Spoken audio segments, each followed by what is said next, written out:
Sana tulungan kami, yung support namin.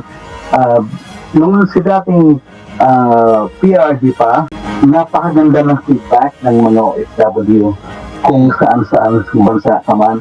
Ang ganda pag sinabi mong OFW ka, Pilipino ka, respetado ka. Whereas ngayon, pag sinabi mong Pilipino ka, Yung sinasabi nito, yung sinasabi ng lalaking yan, hindi ko naniniwala. Na nung panahon ni Rodrigo Duterte, mas mataas ang tingin sa mga OFWs, bla bla bla bla bla bla. Well, mataas ang tingin sa OFWs dahil magaling ang Pilipino abroad. Hindi ko alam kung bakit. Maski ako nagtataka ako ba't pag sa abroad disiplinado mga Pilipino sa Pilipinas hindi. But anyway, majority of Filipinos are good employees. And it is a credit to you. Huwag nyo hahayaan ang mga Duterte na kunin yung credit na yan sa inyo. Kayo ho yan. Okay, pag-usapan ngayon natin to. Actually, marami din naman nagtatanong sa akin kung ano yung opinion ko dito sa Zero Remittance Week. Although, sinasagot ko siya partial. Hindi ko sinasagot ng buo kasi it does not make sense. At least para sa akin, it does not make sense. Bakit yung ginawa 1 week? Dapat ginawa nyo 1 year para magkaroon ng audience impact. Mahina yung 1 week, hindi pwede, dapat 1 year. Dapat ho lahat ha. Para magka-audience impact yan, kailangan matagal at kailangan lahat. Issue, ano ho ito na-bring up ho ito nung nag-rally nitong nakaraan. Para magmukhang marami, ang ginawa nila,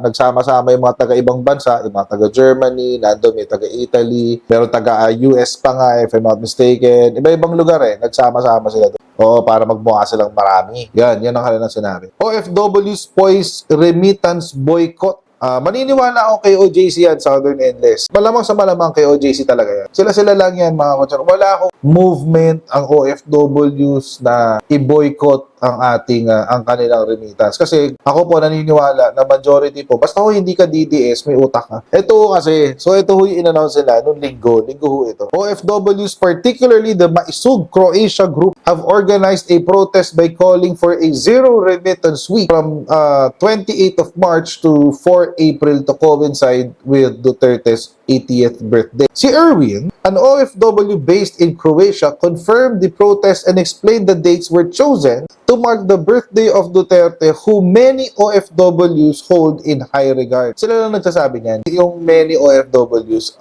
sila lang ang nagsasabi niyan, mga kotsero. Napakaraming OFW sa buong mundo. Sabi ng Maisog, I confirm that OFWs will begin a zero remittance week on the 80th birthday of our beloved former President Rodrigo Roa Duterte from March 28 until April 4. Pero hindi ko alam po ito rin yung Erwin na nagsalita ng ganito. Pero in-interview kasi siya sa teleradyo. So, ito yung parte ng kanyang interview. Ito yung sinabi sa balita. Makers appeal for calm amid threats by some overseas Filipino worker groups to hold a so-called Zero Remittance Week in protest of Duterte's arrest. Chief Presidential Legal Counsel Juan Ponce Enrile warned OFWs their tax privileges could get suspended or canceled if they push through with the threat.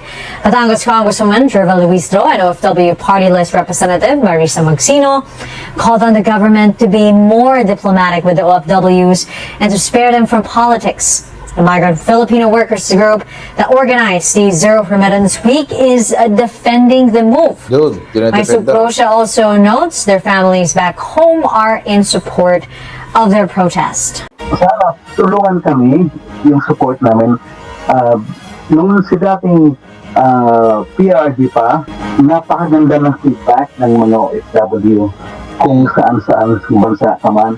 Ang ganda pag sinabi mong OFW ka, Pilipino ka, respetado ka. Whereas ngayon, pag sinabi mong Pilipino ka, yung sinasabi nito, yung sinasabi ng lalaking yan, hindi ko naniniwala. Na nung panahon ni Rodrigo Duterte, mas mataas ang tingin sa mga OFWs, bla bla bla bla bla bla. Well, mataas ang tingin sa OFWs dahil magaling ang Pilipino abroad. Hindi ko alam kung bakit. Maski ako nagtataka ako ba't pag sa abroad disiplinado mga Pilipino sa Pilipinas hindi. But anyway, majority of Filipinos are good employees. And it is a credit to you. Huwag nyo hahayaan ang mga Duterte na kunin yung credit na yan sa inyo. Kayo ho yan. pinagtrabahuhan nyo ho yan, mga Ochero. Kayo kung OFW po kayo, nanonood kayo ngayon sa aking channel. Kung mataas ang respeto sa atin, sa kung saan man nagtatrabaho ang OFW, huwag nyo hong bigyan ng credit si Rodrigo Duterte. Yan po ay resulta ng inyong pagtatrabaho, ng inyong pong sariling disiplina. Wala hong kinalaman si Rodrigo Duterte dyan. Etong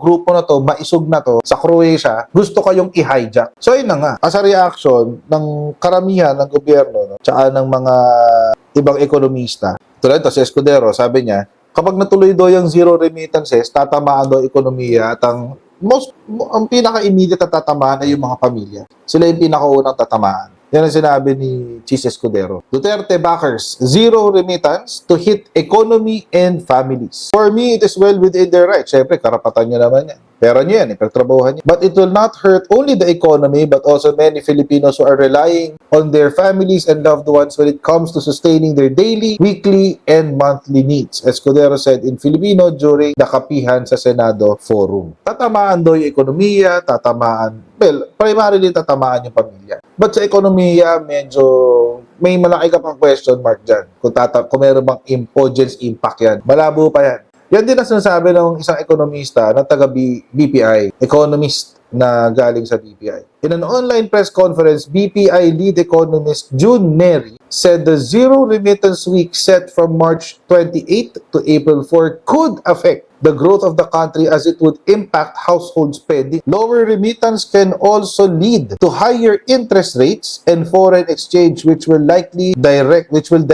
affect Filipinos. So, magiging epektibo nga kaya to. Kasi sabi ng eksperto ng BPI, baka may ganung kalaking epekto eh. But we will use a more recent number. Okay. So, puntahan natin, ilan ba ang OFWs sa buong mundo? OFWs right now are at 2.16 million Filipinos. Again, assuming, mga kotsero, kung sasama ang 2.16 million na yan. So, 1 week, baka magkaroon pa ng konting impact. Pero kasi ito ang problema ng mga DDMs. Pinapalabas nila na sasama sa kanila ang lahat ng OFWs. The truth is, hindi. At most, mga kotsero, ang numerong gagamitin ko dyan is yung 18% ng Okta. Kasi it is more recent. Diba? Nag-survey si Okta, 36% ang pro-admin, 18% ang Duterte, 4 or 6% ang yellow, tapos undecided na yung iba. Yun ang numero na gamitin natin, yung 18%, para mas recent yung numero. Okay. So, estimated number ng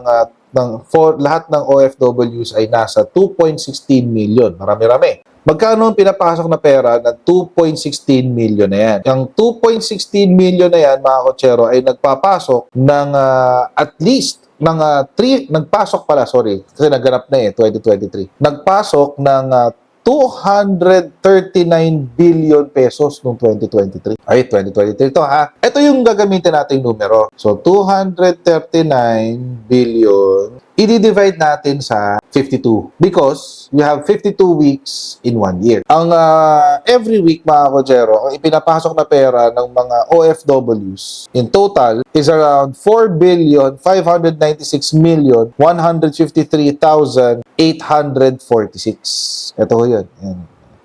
Yan. Approximately, yan ang pinapasok na pera every week. So, ang gagawin natin, i-multiply natin ito times 18%.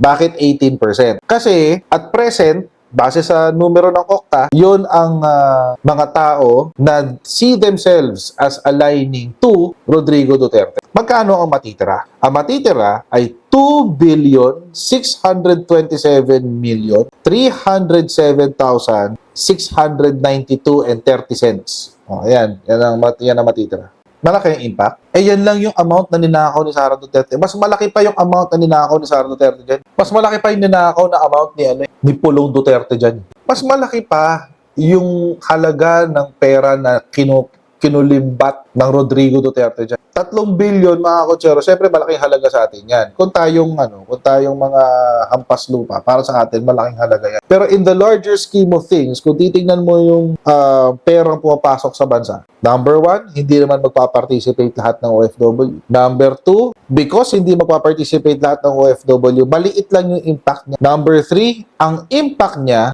ang pinakatatamaan dito sa kadramahang ito na zero remit ng OFWs ay yung kanilang sariling pamilya. Isusugal nyo talaga ang kapakanan ng inyong pamilya para lang ipaglaban ng inyong politika. It is not worth it. Babala lang po. Ako, mga kotsero, hindi ko iniisip yung yung legal consequences.